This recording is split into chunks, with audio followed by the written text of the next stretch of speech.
Welcome to the Property Experts podcast by Fantastic Services, where we interview leading landlords, property developers and investors, architects and interior designers. Hi, welcome to another amazing episode of Fantastic Services Property Experts podcast. This time we're joined by Vanessa and Fiona from Consult by FD. What we're going to be talking about is a very exciting area to me, which is about working from home. We're going to talk about a little bit about the very smart things you can do now during lockdown and whether you're just temporary. But we're also going to be talking about the long-term area of working from home and maybe even creating your own home office. So we want to start off with Vanessa and Fiona. It was like, what was your background into interior design? Because both of you have an enormous amount of experience from different fields of it. So if you would like to tell us about it. Yeah, so Vanessa and I, we actually met working for a design company, and we've both been to college and we've got degrees and diplomas in design. We've got a wealth of experience and we've worked with a really wide range of brands, which has kind of given us that experience and that skill in understanding various projects that may come our way. Yeah, because there's a difference between being 22 years old and saying I'm an interior designer because you know how to pick colors, and what you guys actually do, because there's a science to it as well. There's an art and a science to it. And that, what are some of those science part of it behind it? Well, personally, I've got an interior and spatial design degree, and I think it's quite important to say that because design is not necessarily just about how something looks, it's about how something feels. And it's about spatial awareness. You know, as designers, whenever we walk into a space, it's an automatic response for us to have that emotive connection and kind of understand, you know, how places work. People often walk into spaces and they not necessarily understanding of what's gone into the thought of placing certain things in certain places. It's all things that have been heavily researched and practiced, and you know, just the way that stairs face in the building is very much a thing that's thought out and implemented into the design. It's not just about how something looks. And there's a difference between the architecture. The architecture is the room layout and a few other things, and the interior is where it is. And it's not just about picking the painting, as I can see. It really is about also, I think a lot of it is about light as well. That one of my big things is about getting the light right. Definitely. And we, you know, when we work on projects, our ideal scenario is that we are in conversation with the architects. So it's a collaboration with the architects. So from the very beginning, before there are even walls up, sometimes we're thinking about what the interior is going to look like. And I think that's the key to getting a really well balanced space.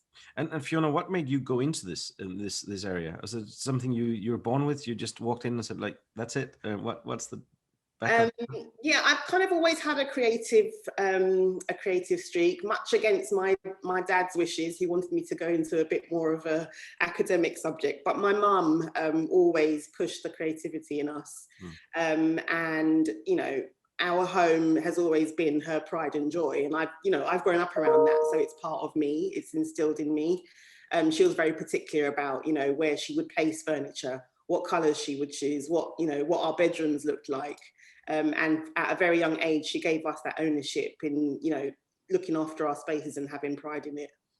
Nice. Vanessa, I mean, I think you touched on something really well as well, Fiona. I mean, Vanessa, I'm going to ask you, what's the ultimate goal here? Because it's one of the things is like, you know, I'm not trained in this, but I do know when I feel good in a room, and I do know when I don't feel good, and I know when I feel cramped or when I actually feel energized by the room. What's the end goal? What is it you can achieve with these things?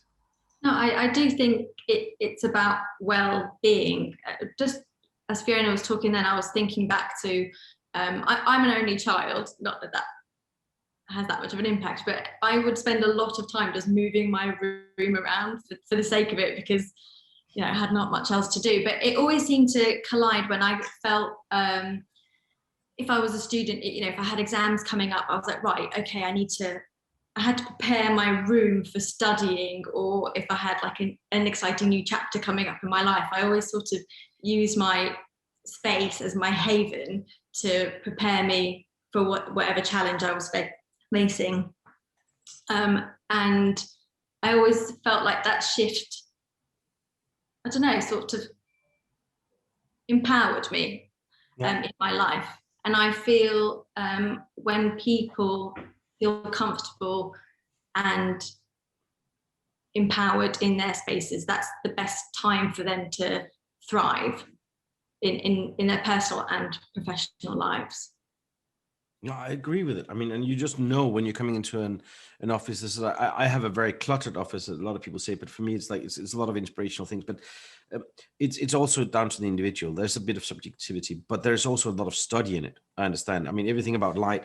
I went to school with most of the people I went to school with went out and became architects, and they're from Denmark, which is the Royal College of Architecture. There is like that's the science, and I always thought, oh, well, it's a creative thing. It's a mix of creative and science, and that's why like it's art and science in one, and it gets extremely interesting once you get into it because the effects of it is so big. So let's go back to where the current problem is, because we've got a generation now almost, because a year ago we went into lockdown and we've all been trying to work from home now, and some with success, some with failure. Some had extra space, some didn't. I think what we can talk about is some of the quick things that you're thinking about, some of the quick things we can do into making the last of it, because I don't think, and this is just my theory, I don't think this is the end of it. I, on the contrary, think it's the beginning of a much wider working from home things. And I think we will be more social. And I think that the office space will completely change. And I think there'll be a mix of what we use office space for. It's more like a meeting, get together, this kind of stuff versus this. But that's just my view on and what I see from employers and employees. But just take us through some practical help here, because, we got a 3-year-old running around in the back, the wife's working on her own on Zoom over there, and so forth. And it's like, what's the quick things we can do? Well, I agree with you. I think flexible working is in everyone's futures. And this time has probably proven to a lot of employers that employees can be productive working from home, and everyone's lifestyles can slot in really magically one together. But in regards to the small transformations that you're talking about to help improve productivity at home, one thing I would say is, location and position of where you're going to be working. Obviously, the nature of all our jobs vary, but most of us, I would say, are at a desk or computer. We would always suggest to sort of try and orientate yourself so you're facing the light. That will help you with productivity. The sort of movement outside will help you adjust your eyes. It keeps you alert and happy, I think, especially when the days are bright. And we really think that furniture can't be overlooked. So location, bing, that's one. Location, yeah, like position. I've also found with me and my husband, we found that depending on what task we're doing with our working lives, we can kind of hot desk around each other. So I have like a sunny spot. I kind of follow the sun around the house during the day. And if I'm just replying to emails and I'm not actually designing, or I don't have to be at the desk, I can sort of perch on a chair comfortably, and it sort of breaks up the monotony of working, really, doesn't it? It gives you little task breaks. So yeah, position and location, like we said. Furniture. If I wasn't interior designer, I'd probably be retraining as a chiropractor right now, because I think the next pandemic is going to be a lot of achy backs and muscles, because people are not working they're not sitting at appropriate chairs. It's quite dangerous in the long term. One of the things, I remember, I can't remember, it's a science fiction writer who was giving us advice at some tech conference, and he actually said two things. And I think we should translate that into the property world, or into our home design world. He said, what's the two things you spend the most time in? Your bed and your chair, right? Some people might spend a lot of time in their car, but actually it's your bed and your chair, right? And then in some cases, your sofa. A lot of people underestimate the investment they should do on that, because if you're looking at it per hour base, just alone on per hour base, like we know that, if you're programming your own computer, you need to invest in a good computer that's fast, that doesn't frustrate you. If you're doing 3D designs, you need to invest in that. And I'd say that the ergonomic chair, because we spent so much time in it, it's crucial. Anything, look at how many hours you spend on something, and then look at the investment you're doing it. Not necessarily because it has to be designer, but because it has to be good. Yeah, I think lots of people are missing a trick as well, in that we've got all of these offices that are empty, and they're not using all the furniture. Lots of people have been, just phone your employer and say, look, I'm working from home, I need a better chair.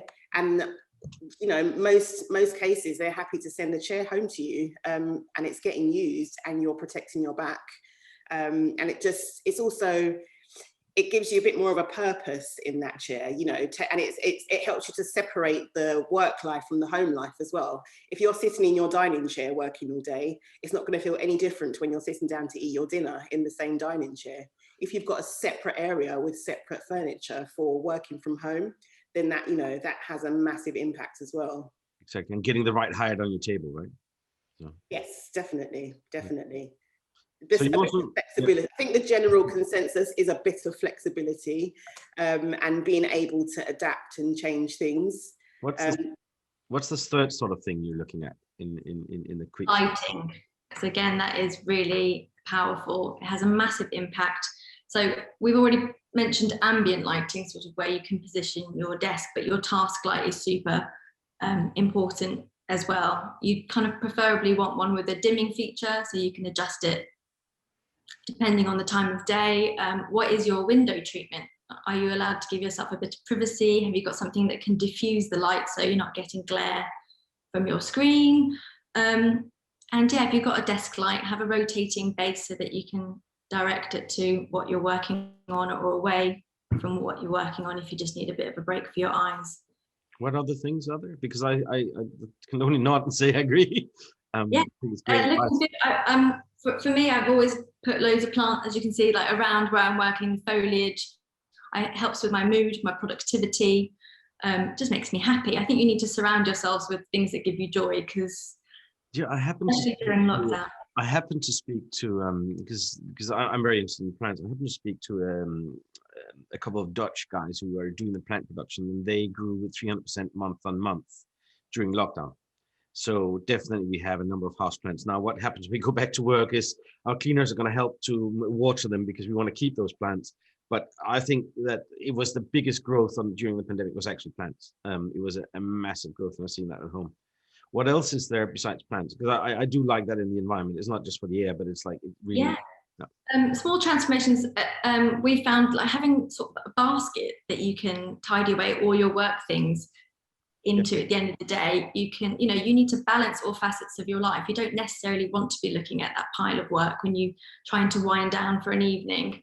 And also, some of us don't have the space to have a desk out all the time. So our kitchen tables need to transform back to a kitchen table at the end of the day. And I don't know, Fiona, have you got any other? I've got a really good one actually that it literally changed my client's world when we spoke about this option. If space allows, bring your furniture a bit more into the room. I moved this lady's sofa. I think I moved it about 50 centimeters forward, which meant that we allowed for space for a slimline desk to go behind her sofa, which also meant that when she was finished working and she was sat down at her sofa, her working desk was behind her. So she's not looking at it constantly. It's not a constant reminder that she's at home at work. 50 centimeters, and it's made the world of difference. Every now and then she texts me to say, I can't believe that's all you did. Because it's just something that we just don't think about. I think naturally we're inclined to push furniture right against the walls. But in this scenario, just bring it forward a little bit and try and create other spaces behind you. And I think that's one of the key things is like why we were talking to you. I mean, and why we got interested in it. It's like I said, I need some help with rearranging this. I can't see my own room. And that's where designers like you guys come in and you really, like understand it. So because we had the same conversation, like, what should I move? Because it's like, I'm being suffocated here and we all got to live here as well when we were working from home. So that's why bringing a third party in, like we did a video back in the lockdown. So, that was the case, but it's like just that, it was so instant, right? Now, but what I look at on the outside of things is that like for what we've seen in Fantastic Services and our removals companies, we've seen people move from 2-bedroom to 3-bedroom. We've seen people move from the zone 1, zone 2 up to zone 3, 5 and so forth. And there's a change now. People are looking for that extra space because we don't know what's going to happen. Is that lockdown going to be lockdown number 65, which was the one that was caused by whatever variant? Or is it more like we've learned to now work from home, but we realize that we need a little bit more than just those 5 things, because those 5 things works fine. You know, after 3 months, you go like, okay, well, I need to go back to the office, even though you've done these things. Then you got back, then you don't go back, and so forth. And I was like, now it looks like we are going to be doing some of our work from home.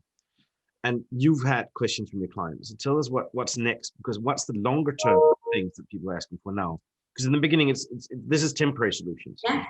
So the larger transformations, we're finding clients are trying to make better use of the space that they have, or like you said, they've moved and they've done that on purpose because it has a garage. So people are converting garages into offices or spare front rooms.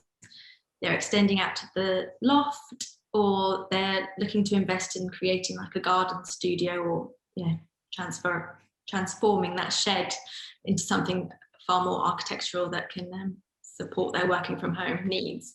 Yeah.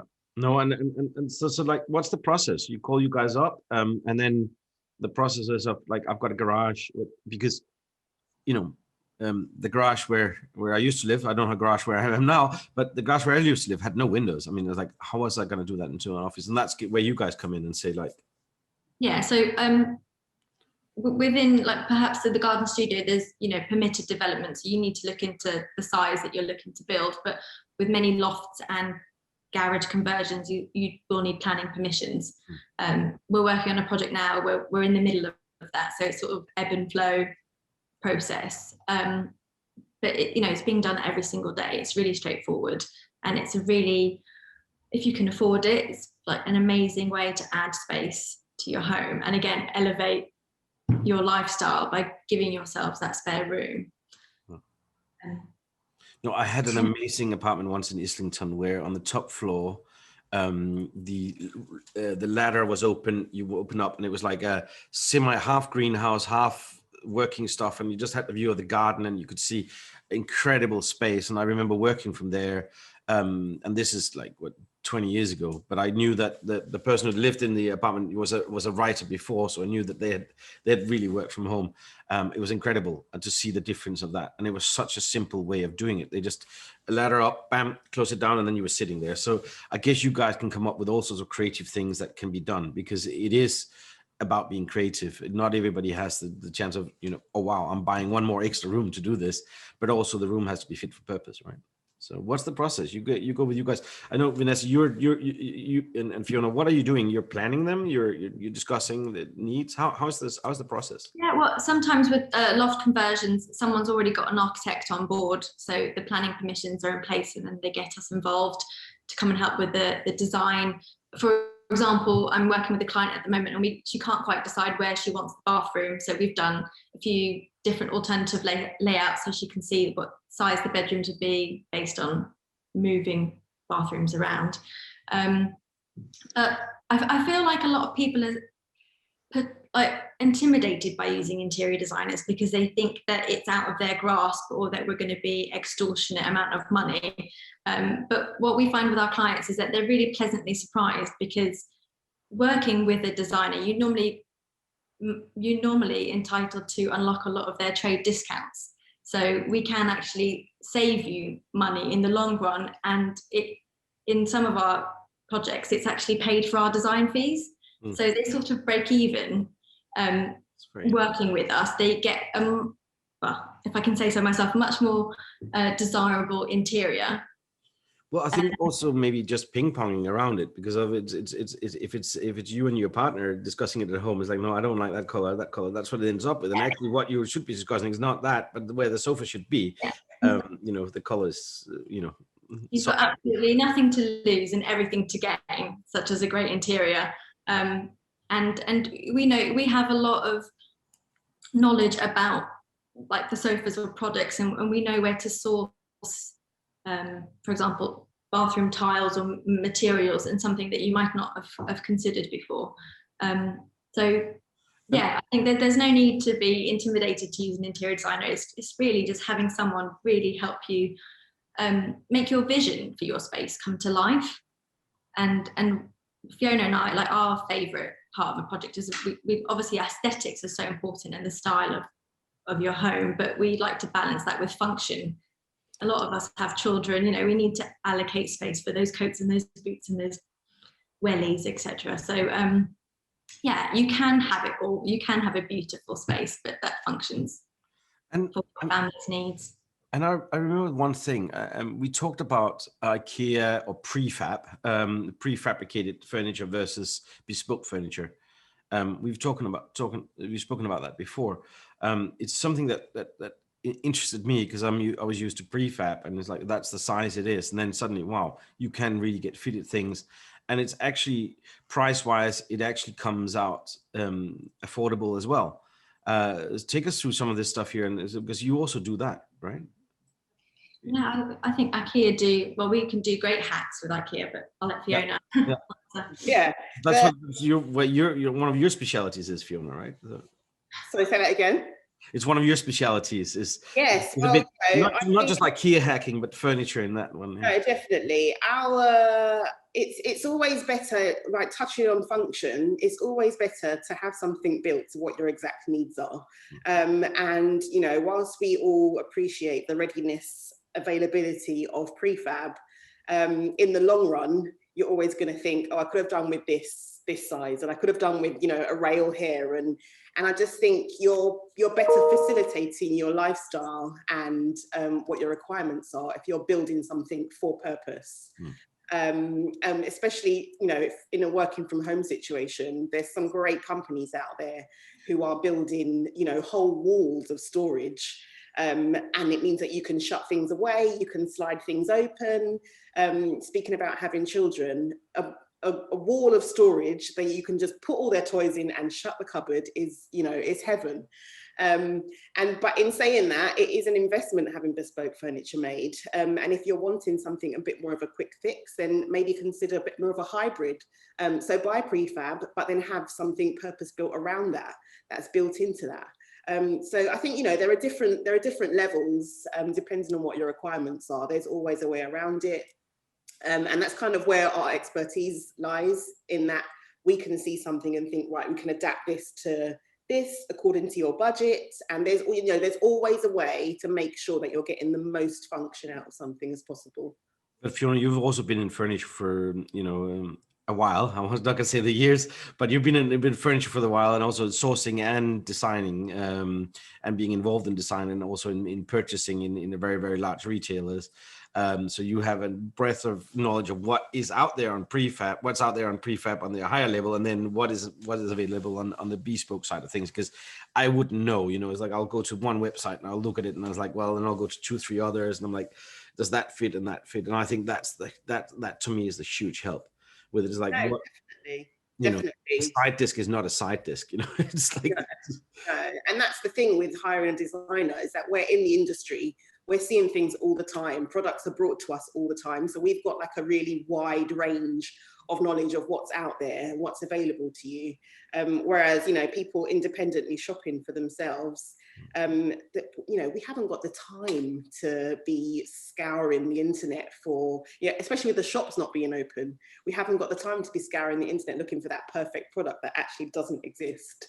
But we've got that knowledge to say, well, yeah, you could do this, and you could do this, or we could adapt this.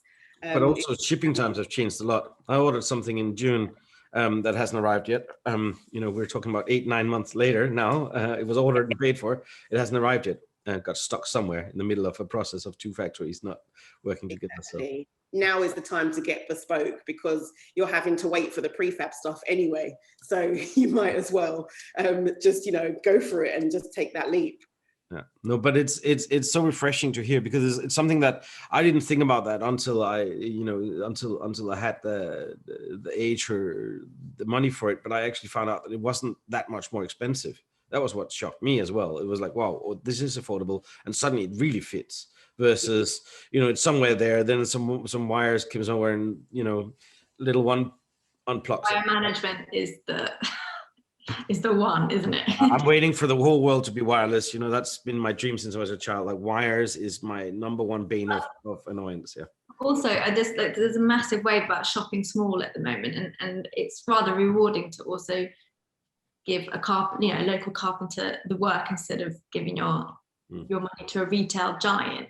And we found like the longevity of the bespoke cabinetry that we've made has really lived on for clients. And we sometimes find that when you buy off the shelf, that you can possibly replace it a little bit more often. Yeah, and I think one of the things we're doing in Fantastic now is that we said sustainability, and we really look deep into the sustainability on the background of it. And this is where there's a lot of guys coming out and say, "Oh, we're doing sustainable furniture," and this is another thing I want to touch point a little bit on, is on sustainability and the durability of furniture. We say in the something cleaning, repairing, and maintaining is actually more sustainable than replacing. Right, that's my number one goal on it, or buying new, and that's one of the things we're going for now, which is why we're getting so active in the handyman space and in the repair space of furniture.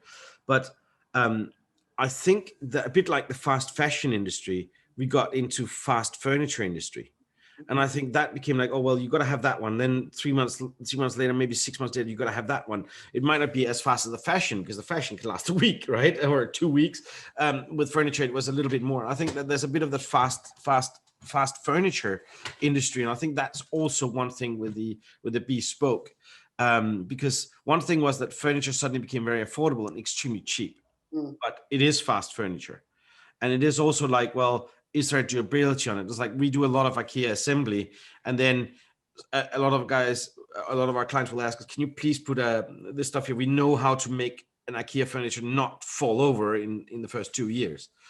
So it actually will last longer, because yes, there's the doors in the IKEA, great, but when you can replace those cheaper than the whole thing. But if the cabinet itself isn't strong enough, so sometimes we'll put extra things on the inside of the cabinet to make it last longer and so forth, because if it's storage, if it actually has to be used a lot, it'll fall apart. And those are kind of the things. So like, what do you think is the future of sustainability on furniture, and what can we do as consumers or as designers? I think it's the bespoke stuff that we've really got to, a really well-made cabinet is going to last you, generations. There's a reason why, we have things passed down from our grandparents that have, we go to antiques fairs and there's chairs, of all the classics from the Danish designers. Yeah. And they're things that have been made really well. They're not, run off of a conveyor belt, really. It's not mass produced. No. They are things that have been made really well, and they've been made to last. But lots of these fast furniture providers now, they're not designing for things to last because it's cheap. It's not going to last you for generations. It's cheap stuff that's going to last you maybe a season if you're lucky, or if no one sits on it or uses it. It's the bespoke stuff that's made by a really, a carpenter who takes pride in his work, and his thoughts are, this is going to have to last years. This is going to go and go and go. I think our parents have things in their houses that they've had passed down from their grandparents, and I think we have to really think about that now.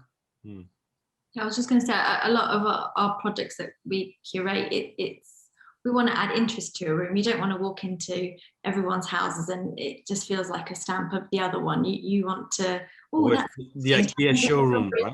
Tell me the story behind that. Like, for example, this little piece behind me, it's like a teak side table. I found it on eBay for £150, and the number of people that like ask me about it or want to buy it off me, and I'm like, no, this one's not for sale.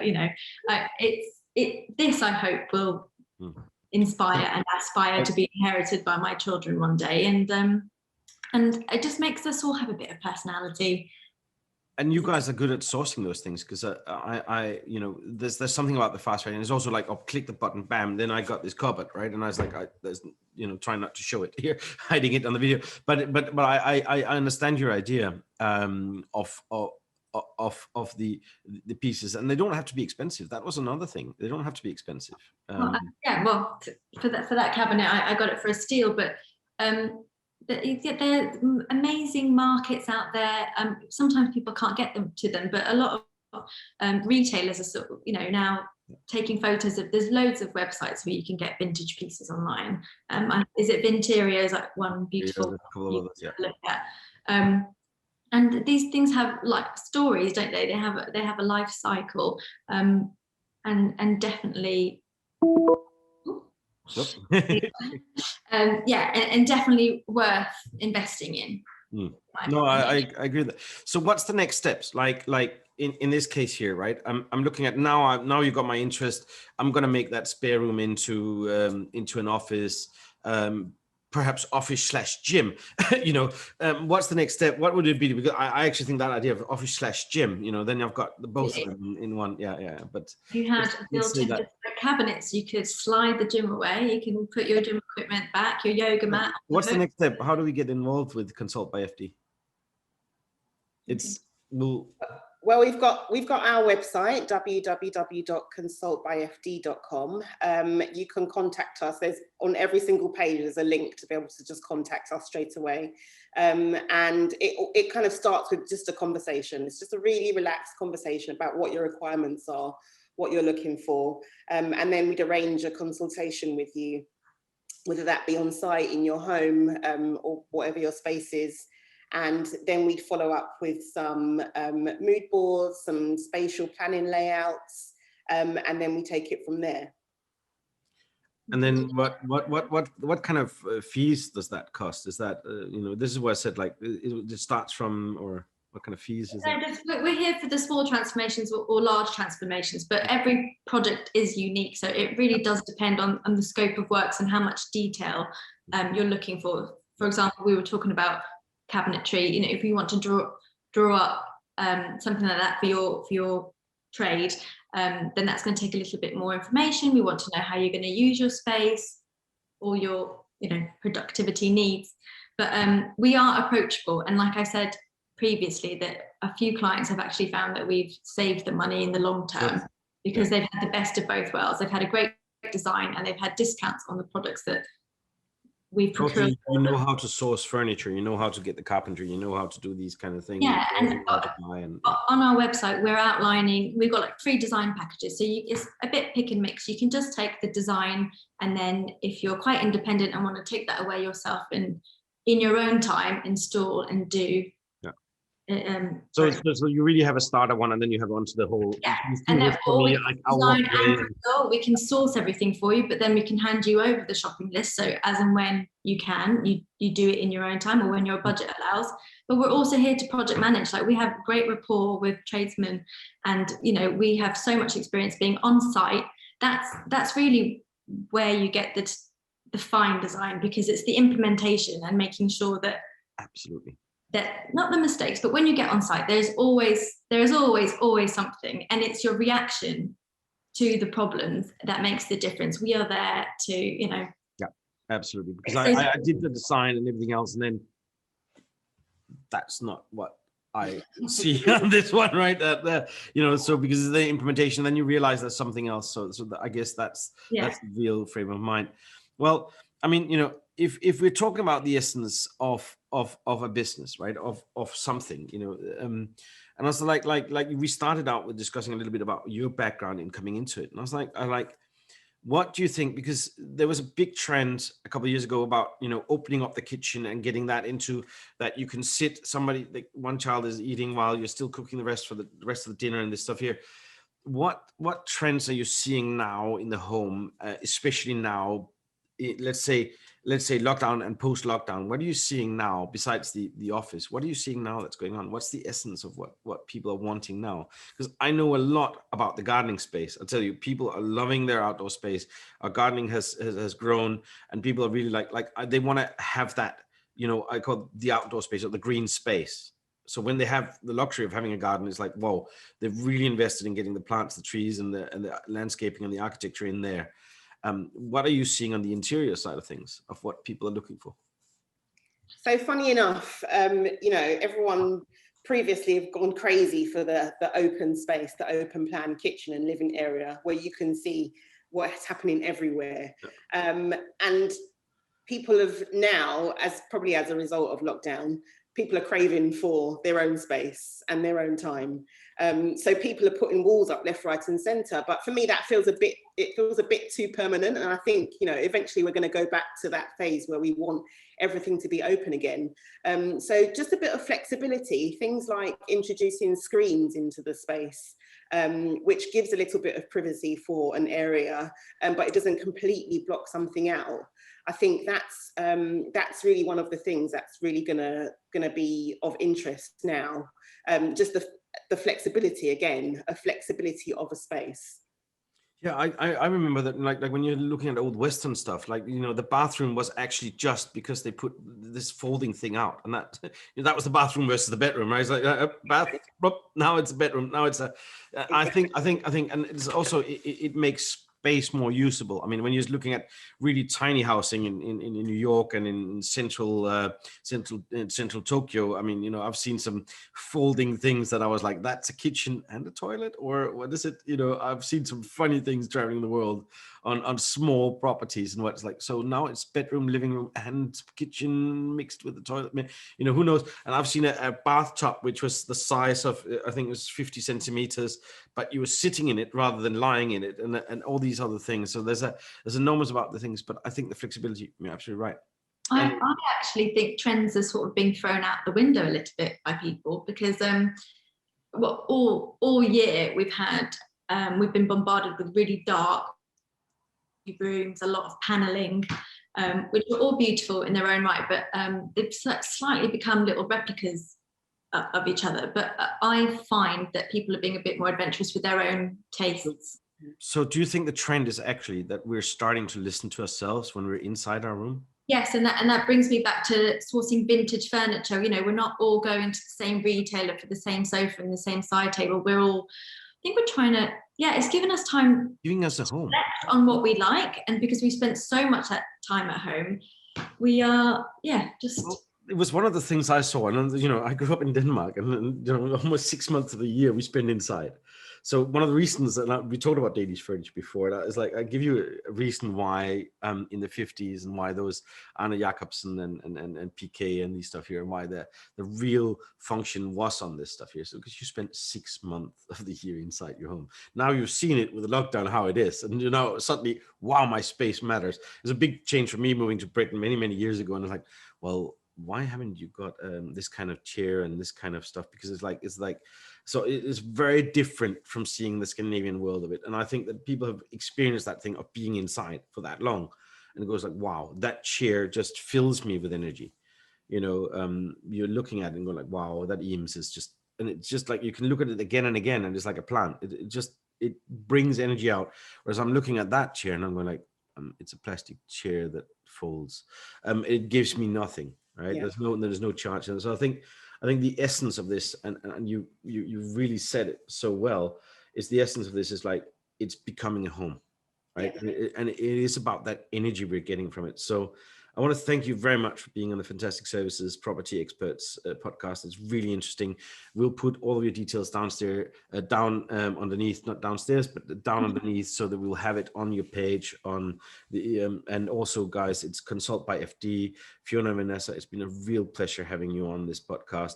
And I'm going to hopefully hear more and do more, and we'll do this again. We'll talk about what's happening in new trends, but also what is possible. I would love to see more of things that are possible, because I think that our ideas were limited to what the IKEA catalog or what the John Lewis walking through the store, or the Heels walking through those stores in the old days, was that's the colors we pick. I think that now that we didn't have that, we're actually allowed to pick for ourselves on what colors works for me. And I think that to me is a much more important thing than okay, well, that's what's trendy, because we didn't have the time for it. I think that having someone helping us with the time, because we all know that the most precious thing we have in this life is time, because that's what's forever is ticking off. But it's also where it should bring us back pleasure. So thank you so much for your time and being on the Fantastic Services Property Expert podcast. Thank you. Thank you for having us. Thank you. I gotta celebrate life and get excited about good times, a good live. Come on, shout it out. Hey, take it up, take it over, take it